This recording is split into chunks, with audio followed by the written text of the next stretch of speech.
இது வரைக்கும் சப்ஸ்கிரைப் பண்ணாதவங்க ப்ளீஸ் சப்ஸ்கிரைப் பண்ணுங்கள். பெல் பட்டனை ப்ரெஸ் பண்ணி ஆல் ஆப்ஷனை சூஸ் பண்ணிங்கன்னா நான் போடுற வீடியோஸ் எல்லாம் உங்களுக்கு வந்து சேரும். இன்றைக்கி புடலங்காய் தயிர் பச்சடி ஈஸியான முறையில் செஞ்சுருக்கேன். ரொம்ப டேஸ்ட்டாகவும் வந்திருக்கு. இதை எப்படி செய்கிறதுங்கிறத இந்த வீடியோவில் பார்க்கலாம். வாங்க வீடியோக்குள்ளே போகலாம். Hi friends, welcome to சுஹீஸ் kitchen. புடலங்காய் தயிர் பச்சடி செய்கிறதுக்கு 125 கிராம் அளவுக்கு புடலங்காய் வந்து நல்லா வாஷ் பண்ணிவிட்டு கட் பண்ணி வச்சுருக்கேன். இது வந்து ஒரு 3 கைப்பிடி அளவுக்கு இருக்குது. தேங்காய் துருவல் 3 டேபிள் ஸ்பூன், கொத்தமல்லி தழை கொஞ்சம் வாஷ் பண்ணி வச்சுருக்கேன். ஒரு அரை பச்சை மிளகாவை வந்து சின்னதாக கட் பண்ணி வச்சுருக்கேன். கடுகு ஒரு 3/4 டீஸ்பூன்.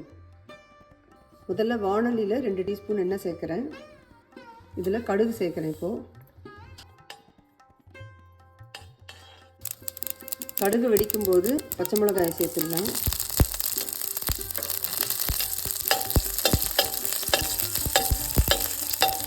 பச்சை மிளகாயை லைட்டாக வதக்கி விட்டப்புறம் புடலங்காயும் சேர்த்துடலாம்.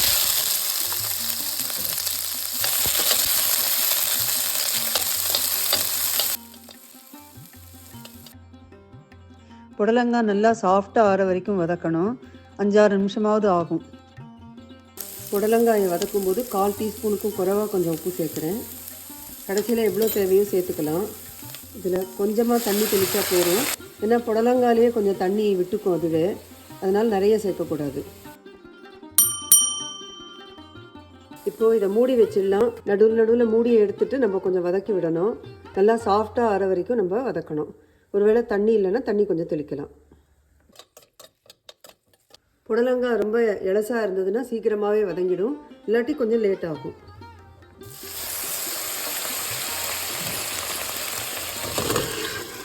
புடலங்காய் நல்லா சாஃப்டாக வெந்திருக்கு. இப்போது ஸ்டவ் ஆஃப் பண்ணிடலாம். புடலங்காயை இப்போது வேறு கிண்ணத்தில் மாற்றி வச்சுருக்கேன். இதோட தயிர் 100 ml சேர்க்குறேன். தேங்காய் துருவலையும் இதோட சேர்த்துடலாம். 1/4 டீஸ்பூன் உப்பு சேர்த்து எல்லாத்தையும் நல்லா கலந்து விடணும்.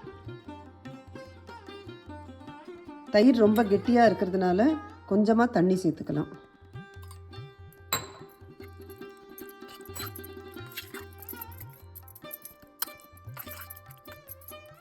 இப்போ கொஞ்சம் கொத்தமல்லி தழையை இதில் தூவிடலாம்.